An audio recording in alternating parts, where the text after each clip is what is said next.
আছে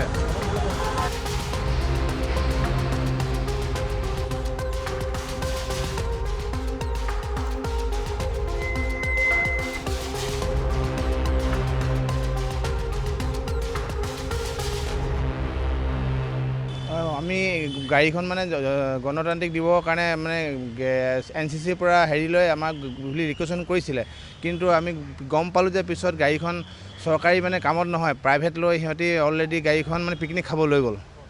সেই গাড়ীখন অলৰেডি সিহঁতৰ নিজৰ পিকনিক ভাড়াও আছিলে, সিহঁতৰ কেঞ্চেল কৰি চৰকাৰী কামত দিয়া হ'ল। হোৱা যদিও গাড়ীখন আমি পিছত গম পালোঁ যে গাড়ীখন হেৰি হ'ল। চৰকাৰে মানে এনেকুৱাখিনি আমাক প্ৰায় কৰেই, আৰু চৰকাৰে কোনো এতিয়া আমাৰ ৰিকুৱেশ্যন কৰে, বিলৰতো কোনো হেৰি নাই। আমি গাড়ী এখন যেতিয়া চৰকাৰ আমি চলাবলগীয়া হয়, আমাৰ আগতীয়াকৈ মূলধন মানে আগধন দিবলগীয়া হয়, কিন্তু আমাৰ চৰকাৰে এদিন যদি লেপছ হয় কেতিয়াবা তাতো ফাইন লয়। বিনা ফাইনততো আমাৰ গাড়ী এদিনো নচলে, আপোনালোকে চবেই জানে এই বিষয়ে। কিন্তু আমাৰ চৰকাৰে যিখিনি মানুহ আমাৰ অত্যাচাৰ কৰিছে, অত্যাচাৰ বুলিয়ে ক'ব লাগিব।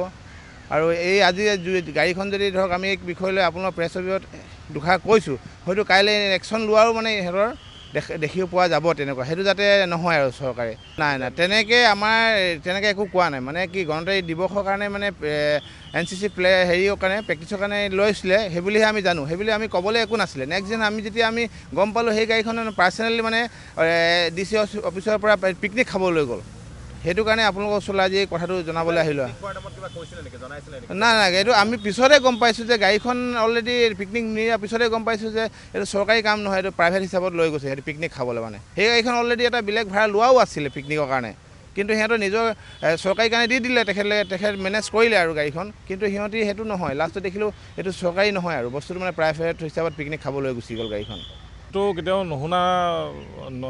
শুনা নাই এনেকুৱা বিষয়, আৰু খুব দুৰ্ভাগ্যজনক এইটো যে গভৰ্ণমেণ্টৰ কিবা প্ৰগ্ৰেমৰ কাৰণে কাৰ্যসূচীৰ কাৰণে গাড়ীখন লৈ পিনি আপোনাৰ পিকনিকলৈ গৈছে বুলি আমি কালি গম পাইছোঁ বস্তুটো। তাৰপিছতে আমি প্ৰশাসনক অৱগত কৰাইছিলোঁ।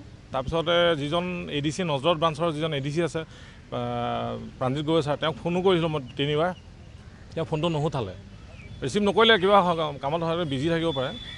তাৰপিছতে মানে আমাৰ গোটেই মানে যিমান মালিকসকল আছে চবেই মানে অলপমান দুখ পাইছে আৰু গভৰ্ণমেণ্ট মানে চৰকাৰী কাৰ্যসূচীভাৱে আমি সদায় দিওঁ, আমি কেতিয়াও মানে কোঅপাৰেট নকৰোঁ বুলি কেতিয়াও নকৰোঁ, সদায় কৰোঁৱে আমি। কিন্তু এটা বস্তু এইটো শুনি খুব দুখ পাইছোঁ আৰু যে আমাৰ গাড়ীখন কোনোবাই পাৰ্চনেল ইউজত মানে হেৰি কৰিছে, পিকনিক খাবলৈ লৈ গৈছে, এইটো অতি দুৰ্ভাগ্যজনক।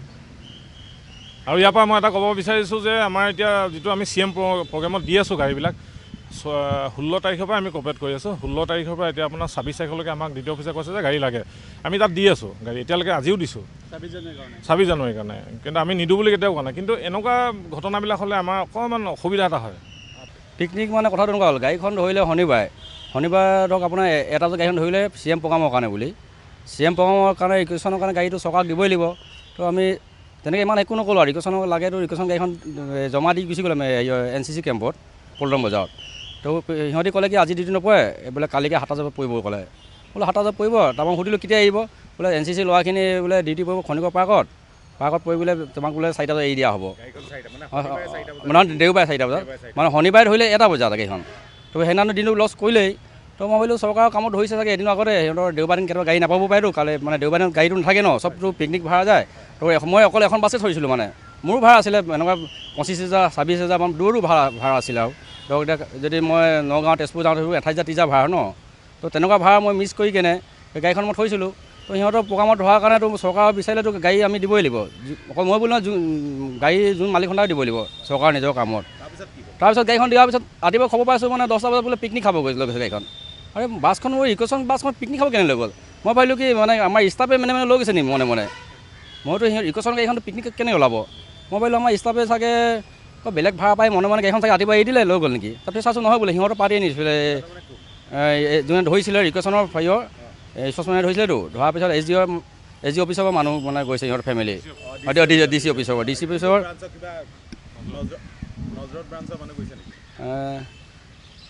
তেনেকৈ ব্ৰাঞ্চ বুলি অলপ শনিবাৰে ধৰিছিলে হয়,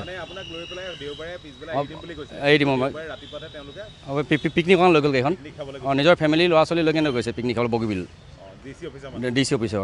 আৰু এখন মানে গাড়ীখন এতিয়া ধৰিছে, ধৰা গাড়ীখনটো আমি ৰিকুৱেশ্যনৰ চৰকাৰক দিছোঁ, চৰকাৰ বিচাৰিলে এসপ্তাহ 10 দিন দিম, কিন্তু এইটো নাই পিকনিকৰ একো কথাই পতা নাই। আৰু পিকনিকৰ কথা যদি হ'লেতো আমি নাজানো ন, যে গাড়ী এনেকুৱা যে নিয়ম বনালে যে গাড়ী মানে ৰিকুৱেশ্যন ধৰিও পিকনিক খাব নিব পাৰে নেকি তো ইয়াৰ বিষয়ে আমি ইমান নাজানো মানে এবাৰ প্ৰথম শুনিছোঁ যে গাড়ী ৰিকুৱেশ্যন ধৰিও যে সিহঁতৰ নিজৰ পাৰ্চনেল ফেমিলি পিকনিক নিব পাৰে বুলি